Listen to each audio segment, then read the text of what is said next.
Salut à tous, c'est Greg pour l'Actu Gamer. Si t'es fan de jeux vidéo, t'es au bon endroit. Cette semaine, on va parler de Dragon Quest Monster avec le Prince des Ombres.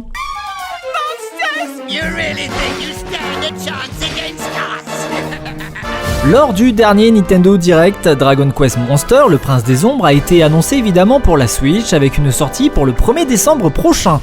Si vous n'êtes pas familier avec cette série dérivée du célèbre JRPG, elle pourrait se comparer à une version Pokémon des jeux Dragon Quest.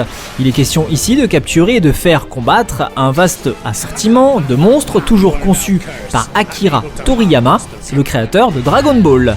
Le jeu emprunte également des mécaniques similaires à la série des Shin Megami Tensei en offrant la possibilité de fusionner ces créatures pour en obtenir des plus puissantes. Le nouveau jeu Dragon Quest Monster est centré sur Psaro et Rose alors qu'ils voyagent à travers le royaume démoniaque de Nadiria.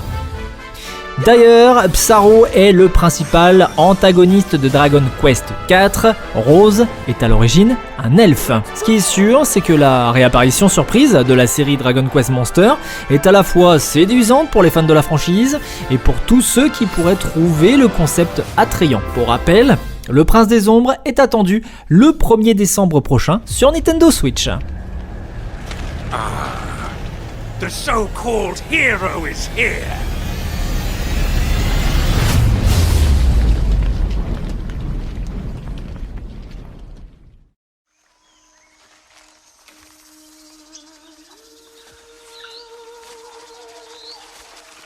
Et pour terminer l'actu gamer, on va parler de Avatar Frontier of Pandora.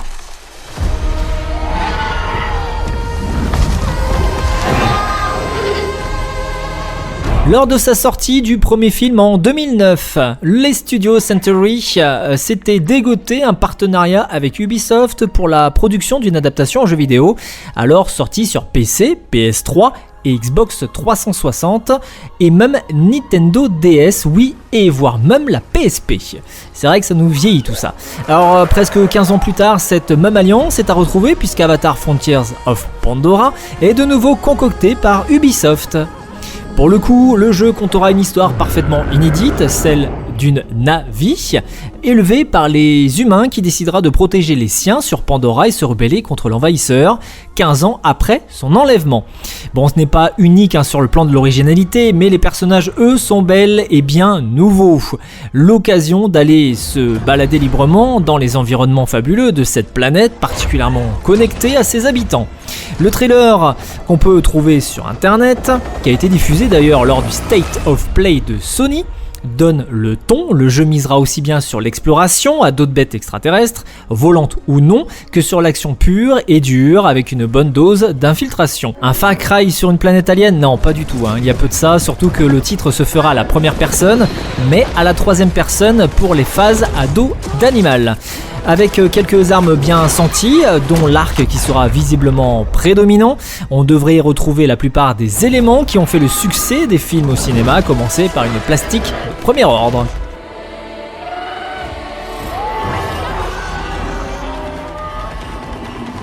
Avatar Frontiers of Pandora arrivera le 7 décembre prochain sur PC, PS5 et Xbox Series, soit l'un des premiers titres d'Ubisoft à laisser de côté la PS4 et la Xbox One. En tout cas, on espère en prendre plein la vue.